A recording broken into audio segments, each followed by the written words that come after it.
Hi friends, ಇದು ನಮ್ಮ ಮನೆ ಹತ್ರ ರಾತ್ರಿ 12 ಗಂಟೆ. ಇವತ್ತು ಎಲೆಕ್ಷನ್ ನಡೆದಿತ್ತು ಕರ್ನಾಟಕದಲ್ಲಿ. 26/4/2024 ಇಂದು ರಾತ್ರಿ 12 ಗಂಟೆ ಟೈಮಲ್ಲಿ ನಮ್ಮ ಮನೆ ಮೇಲೆ ಈ ಬೆಳದಿಂಗಳ ಚಂದ್ರ ಎಷ್ಟು ಪ್ರಕಾಶಮಾನವಾಗಿ ಹೊಳೆತಿದ್ದಾನೆ ಅಂದರೆ ಅದು ನೋಡೋದಕ್ಕೆ ಒಂದು ಅದ್ಭುತ. ಈ ಅದ್ಭುತನ ನಿಮಗೂ ಸಹ ಈ ವಿಡಿಯೋ ಮುಖಾಂತರ ಹಾಕ್ತಾಯಿದ್ದೀನಿ. ಇದೇ ಇದರಲ್ಲಿ ಈ ಸ್ಟ್ರೀಟ್ ಲೈಟ್ ಎಷ್ಟು ಪ್ರಕಾಶಮಾನ ಇದೆ, ಇದು ಹತ್ತರಿಂದ ಇದೆ ಸ್ಟ್ರೀಟ್ ಲೈಟು. ಆದರೆ ಈ ಚಂದ್ರನನ್ನು ನೋಡೋದಕ್ಕೆ 2 ಕಣ್ಣುಗಳು ಸಾಲದು. ಈ ರಾತ್ರಿ 12 ಗಂಟೆ ಟೈಮಲ್ಲಿ ಯಾರಾದರೂ ಈ ಥರ ವೀಡಿಯೋಗಳು ಮಾಡಿದರೆ ದಯವಿಟ್ಟು ಕಮೆಂಟ್ಸ್ ಹಾಕ್ಬೋದು. ನಮ್ಮ ಮನೆ ಅಕ್ಕಪಕ್ಕ ಮನೆಗಳಲ್ಲಿ 12 ಗಂಟೆ ರಾತ್ರಿಯಲ್ಲಿ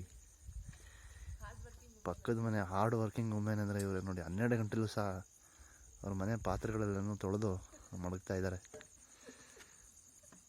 ಇಷ್ಟೇ ಫ್ರೆಂಡ್ಸ್, ಮುಂದಿನ ಅಪ್ಡೇಟ್ ನೆಕ್ಸ್ಟ್ ಟೈಮ್ ಮಾಡ್ತೀವಿ.